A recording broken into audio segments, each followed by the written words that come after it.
দান সৎকার করলে কখনো টাকা কমে যায় না। মনে রাখবেন, দান করলে কোনোদিনও টাকা কমে যায় না। আপনার দানের টাকা ঘুরে ফিরে আপনার কাছে আসবে। বুঝতে পারছেন না? আপনার দানের টাকা ঘুরে আল্লাহ আপনার কাছে ফিরাই দিবে। কিভাবে ফিরাবেন সেটা আল্লাহর দায়িত্ব। আমি কি বুঝাবো কিভাবে ফিরাবেন? বুঝবেন, একটু বোঝানোর চেষ্টা করবেন। অর্থনীতি কিন্তু কঠিন, সহজ করে বোঝানোও কঠিন। সবাই সহজ করে বোঝাতেও পারবে না। আমি একটা পয়েন্ট খালি বুঝাই আপনাদেরকে, বোঝার চেষ্টা করেন। মনে করেন আপনাদেরকে অর্থনীতি বুঝাই, এগুলো আমাদের সাবজেক্ট ছিল, আর তখন আমরা আসলে অর্থনীতি কিছুই বুঝতাম না। তারপরে যখন কোরআন হাদিস পড়া শুরু করলাম তখন দেখলাম যে ও আচ্ছা, ব্যাপার তো খুব সহজ। সহজ জিনিসটাকে এত কঠিন করা হয় কেন? দেখেন কিরকম। মনে করেন একটা বাজার, আপনাদের একটা বাজার আছে কি? আচ্ছা, এই বাজারের মধ্যে ধরেন 100 ব্যবসায়ী আছে, আর ব্যবসায়ীরা ব্যবসা করে। আল্লাহ পাক ব্যবসা হালাল করেছেন না হারাম করেছেন? হালাল ব্যবসা। ব্যবসায় একটা 10 টাকার পণ্য আপনি চাইলে 30 টাকা, 40 টাকা, 50 টাকা, 100 টাকা বিক্রি করতে পারবেন কিনা? পারবেন। মার্কেটের একটা ফিক্সড প্রাইস থাকে, মার্কেট প্রাইস, এটাকে বলে মার্কেট প্রাইস। একটা দাম নির্ধারণ করা হয় যে আমরা এই দামে সব সেল করবো, তাই না? আচ্ছা, ব্যবসায়ীরা ব্যবসা করছে, ব্যবসায় লাভও আছে, লসও আছে, ঝুঁকিও আছে। লাভও হতে পারে, লসও হতে পারে। এখন ব্যবসা করার সময় দেখা গেল যে এক ভাই লাভ করলো, আরেক ভাই লস করলো। এমনটা হয় কিনা? আল্লাহ পাক এখানে কি করেন জানেন? এই বাজারের মধ্যে যে সম্পদগুলো আছে, অর্থ সম্পদ, আপনারা যেটা কারেন্সি বলেন, এগুলো আল্লাহ রাব্বুল আলামিন হাত থেকে হাতে ঘোরাতে থাকেন। আজকে আপনার হাতে, কালকে তার হাতে, কালকে তার হাতে, পশু আরেক ভাইয়ের হাতে। এই সম্পদ বাজারের মধ্যে ঘুরতে থাকে। বাজারটা হতে পারে সমাজ, হতে পারে রাষ্ট্র, হতে পারে বিশ্ব। ভালো করে বোঝেন, ছোট পরিসরে হতে পারে সমাজ, হতে পারে রাষ্ট্র বা বিশ্ব। আল্লাহ পাক সম্পদটা সার্কুলেট করেন, ঘোরাতে থাকেন। আজকে তার হাতে, কালকে তার হাতে, কালকে তার হাতে, এভাবে সম্পদ ঘুরতে থাকে। লাভ লসের রিস্ক আছে, কেউ লাভ করে, কেউ লস করে। এভাবে সম্পদ সার্কুলেট হতে হতে হতে আল্লাহ পাক যাকে ইচ্ছা ধনী বানান, যাকে ইচ্ছা গরিব বানান। কথা বুঝতে পারছেন? এটা হলো এই জায়গায় রিজিকটা নিয়ন্ত্রণ করেন সরাসরি আল্লাহ পাক। আল্লাহ পাক কারো সম্পদ নেন, কারোকে দেন, কারো কাছ থেকে নেন, কারোকে দেন, কারো কাছ থেকে নেন, কাউকে দেন। এভাবে সম্পদ ঘুরতে থাকে। আর যদি দেখা যায় সম্পদ মানে চাহিদার চেয়ে কম হচ্ছে, আল্লাহ পাক সম্পদ উৎপন্ন করে দেন। জমিন থেকে উৎপন্ন করেন, আসমান থেকে উৎপন্ন করেন। আমি মানে বুঝাতে পারছেন? এরপরও যদি দেখা যায় যে সমাজে সংকট হতে করতে হয়, যদি একটা রাষ্ট্রের সংকট হচ্ছে, অন্য রাষ্ট্র থেকে আমদানি করতে হয়। এভাবে একটা সিস্টেম চলে, ইসলামিক সিস্টেম। এখানে ব্যবসা হচ্ছে মূল। এখানে দায়িত্ব আল্লাহ নিয়ে নেন, কাউকে ধনী করবেন, কাউকে গরিব করবেন। সম্পদ ঘুরতে থাকবে, ঘুরতে থাকবে। এভাবে আল্লাহ পাক আপনার এই যে ধনী ব্যক্তি, মনে করেন যে সম্পদ এখানে লাভ করেছে, এই ব্যক্তির উপর আবার যাকাত ফরজ আছে। কি আছে? যাকাত ফরজ আছে। এখন এই যখন ধনী হবে, নিসাব পরিমাণ সম্পদ আসবে, তখন এই যাকাত দিবে গরিবকে। তখন যার হাত থেকে সম্পদ চলে আসছে, ওর কাছে আবার সম্পদ ফিরে যাবে। বুঝতে পারলেন কি কিভাবে সম্পদ আল্লাহ পাক ঘোরান? এর যাকাত ছাড়াও আছে সাদাকা। সাদাকা ছাড়া সাদাকাতুল ফিতর আছে, অনুদান আছে। এবং নরমালি আল্লাহ পাক কিন্তু সদকা করতে উৎসাহিত করে। এভাবে একটা ইকোনমিক সিস্টেম চলতে থাকে, ছোট বা বড় পরিসরে। এভাবেই মদিনা টিকে ছিল, এভাবেই মদিনার ইকোনমিক সিস্টেম চলতো নবী সাল্লাল্লাহু আলাইহি ওয়াসাল্লামের যুগে। তো সেখানে আরো একটা বিষয় এক্সট্রা ছিল, যেটা এখন নাই। সেটা ছিল গনিমত। সেটা কি? রাসূল সাল্লাল্লাহু আলাইহি ওয়াসাল্লাম সাহাবীরা বিভিন্ন যুদ্ধ এবং জিহাদ করতেন কিনা? না, তারা তো এগুলো করতেন না। ঘর মসজিদে বসে খালি সুবহানাল্লাহ পড়তেন। হ্যাঁ নাকি?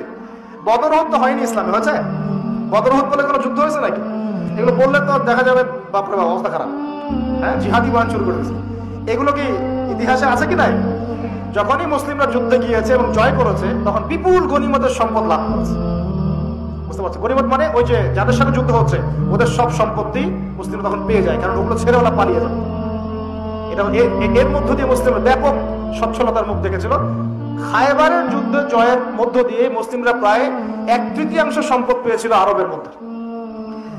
জাজিরাতুল আরবের 1/3 সম্পদ শুধু খায়বার যুদ্ধ জয়ের মধ্য দিয়ে লাভ করা হয়েছে। ওইটা তো নাই, এখন ক্লোজড। আমি ওগুলো বাদ দিয়ে এই সিস্টেমগুলো কথা বললাম, সাদাকা, ব্যবসা ইত্যাদি। তার মানে ইসলামিক ইকোনমিক সিস্টেমের মধ্যে আল্লাহ পাক সম্পত্তি নিয়ন্ত্রণ করছেন এবং কাউকে ধনী বানাচ্ছেন, কাউকে গরিব করছেন। সম্পদ হাতে হাতে ঘুরছে। যে ধনী সে আবার যাকাত দিচ্ছে, তখন গরিবের কাছে ধনীর সম্পত্তি চলে আসছে। বুঝতে পারছেন কি ভাই কিছু? আচ্ছা, কঠিন হচ্ছে আলোচনা মনে হয়। আচ্ছা, একটু কঠিন শোনেন। খালি কি আর উঠবস করা, ঢেলে দেই, চা খাই, কফি খাই শুনলে হবে? হ্যাঁ, এগুলো শুনতে হবে খালি?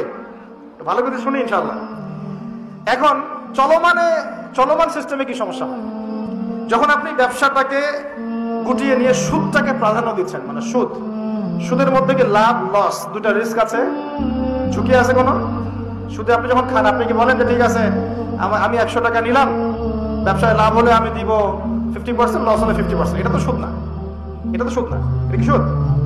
যখন আপনি বলেন যে আমি 100 দিয়েছি, আমাকে 110 দেওয়া লাগবে, 100 দিয়েছি আমাকে 110ই দেওয়া লাগবে, আপনি তো লসের রিস্ক নিবেন না। নিবেন? সুদখোর কি লসের ঝুঁকি নিবে নাকি লাভের শব্দ টাকা দিবে? এখন যখন আপনি লাভ লসের ঝুঁকি নিচ্ছেন না, তখন একজন লাভ করা একজন লস করার কোনো সিস্টেম বাজারে থাকছে না। তখন সম্পদ ধনিক শ্রেণীর হাতে পুঞ্জীভূত হচ্ছে, তারা আস্তে আস্তে ধনী হতে থাকবে, গরিবরা আস্তে আস্তে গরিব হতে থাকবে। এরও উপরে যখন সে আবার জাকাত দিবে না, তখন ওই সম্পদ আবার গরিবের কাছেও ফিরে আসবে না। এভাবে সুদের মধ্য দিয়ে সম্পদ সংকীর্ণ হয়ে যায়, একদম একটা মার্কেট, সমাজ, রাষ্ট্র ম্যাসাকার অবস্থা, দেউলিয়া হয়ে চলে যাবে। একটা একটা করে কথা বলেছিলাম, ফলেছিল কি অর্থনীতির কথাগুলো? পাকিস্তানের কথা ফলেছে? পাকিস্তানের সামনে আরো ভয়াবহ পরিণতি আছে। আর এগুলো থেকে শিক্ষা না নিতে পারলে আমাদের সামনে ক্ষতি আছে। এগুলো বলবেই বাকি, বুঝাবেই বাকি। আর আল্লাহ পাক আমাদের কথা গ্রহণ করার মানসিকতা দান করুন। কমপক্ষে কথাগুলো শুনে একটু যাচাই করার তৌফিক আল্লাহ দান করুন। যাচাই করার পর যদি দেখা যায় যে হ্যাঁ ঠিকই বলেছে ছেলেটা, বা কম কিছুটা হলেও ঠিক বলেছে, ওইটুকু অন্তত গ্রহণ করার তৌফিক আল্লাহ দান করুন। একবারে যদি নেগলেক্ট করে দূর এসব কথা শোনারই দরকার নাই, তাহলে তার কিছু হইল না। সমস্যা নাই, আমাদের কাজ কি? ফাযাক্কির ইন্নামা আনতা মুযাক্কির। আল্লাহ পাক আল্লাহর দ্বীনের দায়ীদের দায়িত্ব দিয়েছেন, তোমরা উপদেশ দিবে, তোমরা শুধু উপদেশদাতা। লাস্তা আলাইহিম বিমুসাইতির, কারো প্রতি তোমরা দারোগা নাও, চাপ দিয়ে মানাতে হবে, এই দায়িত্ব তোমাকে দেওয়া হয় না। জাস্ট বলে দিয়ে চলে আসে সামনে।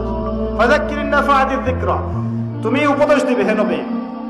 সায়াযাক্কারু মান ইয়াখশা, যে উপদেশ গ্রহণ করবে সে শীঘ্রই গ্রহণ করবে, যে আল্লাহকে ভয় করে সে শীঘ্রই উপদেশ গ্রহণ করবে ইনশাআল্লাহ তাআলা।